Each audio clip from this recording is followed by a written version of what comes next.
Hai sobat semua, saya Andi. Kita ketemu lagi di channel saya yang selalu berbagi informasi mengenai semua yang memiliki dan saya ketahui. Oke teman-teman, kali ini kita bicara ringan saja ya, diskusi kita uh, mengenai valve teman-teman ya. Sering jadi pertanyaan tuh bentuk valve-nya ya, bentuk kepalanya ya. Itu ada yang lurus teman-teman, lurus begini kan, ada yang melengkung begini, ada yang tirusnya begini nih. Ya, valve ada 3 jenis gitu ya. Nah, sering teman-teman ditanyakan tuh, apa bedanya sih, mana yang lebih bagus gitu ya. Kalau yang valve biasa ini ya, sebelumnya saya kasih teorinya dulu teman-teman ya. Ini kan kita bicara mengenai angin bertekanan ya. Angin bertekanan itu menekan ke segala arah, bukan hanya ke atas saja teman-teman, ke bawah, ke samping, ya ke depan kan gitu ya. Sudut-sudut ya, semua itu menekan ya. Jadi kalau ada yang bilang plenum bawah lebih bagus dari plenum depan karena langsung ke atas. Oh enggak, ya itu teorinya salah karena angin bertekanan itu menekan ke segala arah ya. Karena menekan ke segala arah teman-teman, maka angin akan lebih efektif pada jarak yang paling dekat. Nah, jadi teorinya bukan yang ke atas ya, karena ke atas langsung, pada jarak yang paling dekat ya. Karena dia menekan ke segala arah kan, ya. Ya, paling dekat dengan lubang dia akan masuk duluan. Nggak akan ya, masuk di sini dia nyalip ke sini. Ya, di sini tekan duluan kan gitu ya. Ya, kalau di sini dekat, di sini jauh, dari bawah jauh dari dia. Di sini dekat, mana yang akan lebih duluan? Apakah yang ke atas? Karena teorinya anginnya ke atas gitu. Enggak teman-teman ya, yang paling dekat. Ya, jadi ada teori yang kurang pas ya. Mungkin dia teori balon saja. Balon itu kan naiknya ke atas gitu anginnya.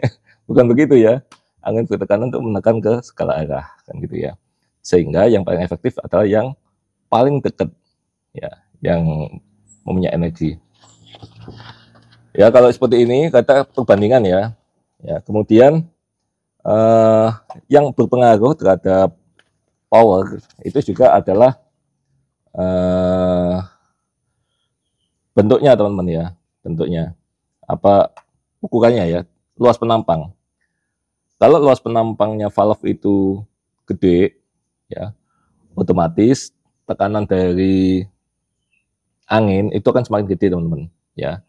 Karena anginnya tekanan gede ke valve, di belakang itu butuh yang besar sekali, apa namanya, hammernya ya, yang kuat sekali sehingga menghajar valve-nya itu lebih tinggi. Itu kalau gede. Bandingin dengan kepala yang kecil. Ya, valve yang kecil, kepala kecil, itu tekanan angin terhadap valve-nya itu lebih kecil. Ya, sehingga ini akan lebih enteng. Itu yang pertama yang pengaruh ya. Jadi kalau teman-teman mau buat senapan ya buat valve-nya yang jangan gede-gede. Jangan yang 10 mili gitu ya. Ya. Kan banyak kan sekarang lubangnya gede, ini gede 10 mili gitu ya. Sebenarnya dihitung saja teman-teman ya. Kalau 10 mili, asnya tetap gede 4 mili atau 3,5 mili ya sama aja. Karena total ruangan nanti adalah luas ini dikurangi luasnya luasnya ini teman-teman. Luasnya ini loh ya, permukaannya asnya ini kan gitu kan. Jadi ruang ini saja nih, ruang ini saja yang nanti berpengaruh ya luasnya. Ya. Itu yang pertama ya, kita bahas mengenai luas permukaan. Kemudian kalau ini sama, nah ini semuanya sama nih, dalam arti samalah luas permukaannya. Oke, kemudian kalau dengan model begini, ya model begini, karena luasnya sama teman-teman, maka nggak banyak pengaruh ya dengan model yang seperti ini, lengkung ke dalam gini. Ya. Kenapa nggak banyak pengaruh? Kalaupun dianggap ini ruang letaknya lebih gede, begitu nutup, ini sudah nggak ada energi lagi. Kan buka, angin masuk. Begitu balik, sudah nggak ada energi lagi. Nutup ini udah nggak ada energi lagi gitu ya. Energi yang lewat tadi sudah jalan menuju laras gitu ya. Jadi apa fungsinya ya, kelebihannya pasti ada kelebihannya. Kelebihannya adalah valve-nya jadi lebih ringan. Ya kalau valve-nya lebih ringan, ya hammernya lebih ringan gitu aja ya. Jadi karena seakan-akan dengan hammer yang sama tekanannya, dia seakan-akan akan lebih tinggi energinya, seakan-akan ya. Karena apa? karena berat valve-nya semakin ringan. Itu aja, masalahnya di berat valve-nya aja itu. Berat valve-nya semakin ringan, itu akan meningkatkan energi. Iya, oke lah, kan gitu ya. Bandingin sama yang datar ya. Ini kalau beratnya berbeda, teman-teman. Kalau beratnya sama, ya ternyata materialnya beda. Dan ini sama ini, bentuknya ini, beratnya sama hasilnya. Gitu ya, nggak ada pengaruh ya. Kecuali kalau beratnya berbeda, ya ini akan lebih enteng, kan gitu kan, dengan sedikit dikurangi ya bagian dalamnya sini. Ini dikurangi kan, enteng, tapi pengaruhnya nggak banyak ya. Kemudian yang tirus seperti ini, menonjol ke dalam gitu ya. Ini saya salah gambarnya ya, seandainya ini sama permukaannya ya, tirusnya nggak ke dalam dong ya, fairnya kan gitu, tirusnya jadi ke keluarnya ya, jadi keluarnya begini ya. Nah teman-teman, kalau seperti itu kondisinya, kita lihat ya, kalau angin yang ada di sebelah sini, sebelah bawahnya sini ya, ini kan ruang ledak ya, ini kan di dalam sini kan masih chamber nih, sini kan chamber nih ya. Angin yang dari sini, yang ada di sini, ini kalah sama angin yang ada di sini, teman-teman. Bahkan kalah dari sini, karena apa? Dia menekan ke sini, ada hambatan ya. Hambatan apa? Ya ini besi atau aluminium kan dia. Ini aluminium nih, dural kan dia, mentok ya.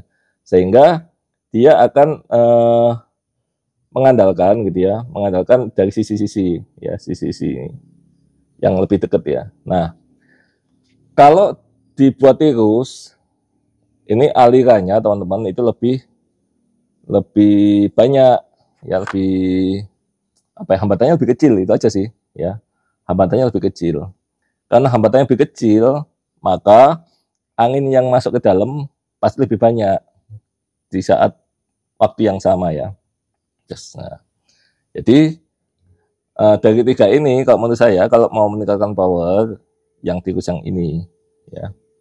Di samping kalau memang sini kayak ini ya, di saat ini dikurangi, beratnya sudah berkurang juga kan gitu kan. Kemudian luas permukaan ini jadi lebih gede, teman-teman.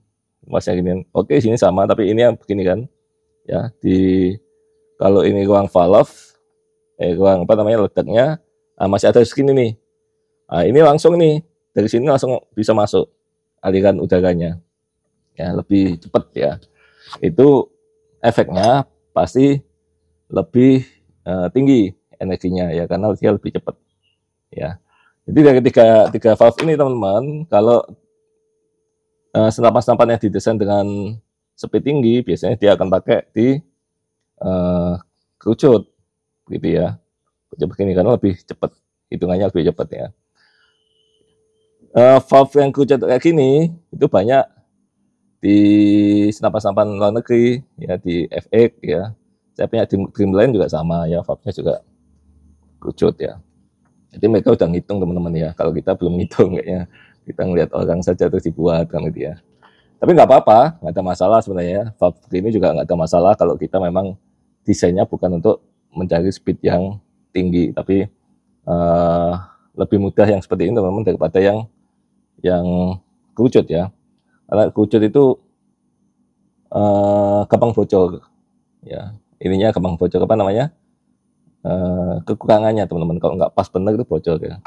Dreamline saya juga bocor, belum bisa dibetulin tuh ya. Bisa beli apa namanya yang asli ya, valve-nya sama valve seat-nya ternyata nggak presisi ya.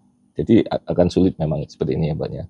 Tetapi kalau dari sisi kelebihannya, dari sisi kecepatan dia akan lebih tinggi. Kekurangannya adalah kepresisian. Kalau kita buatnya nggak benar, gampang bocor, teman-teman ya.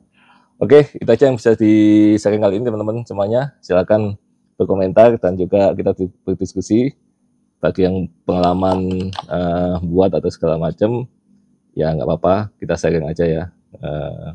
Barangkali saya juga salah ya. Itu aja yang bisa sharing kali ini. Jangan lupa like, share, dan subscribe. Salam sejahtera. See you.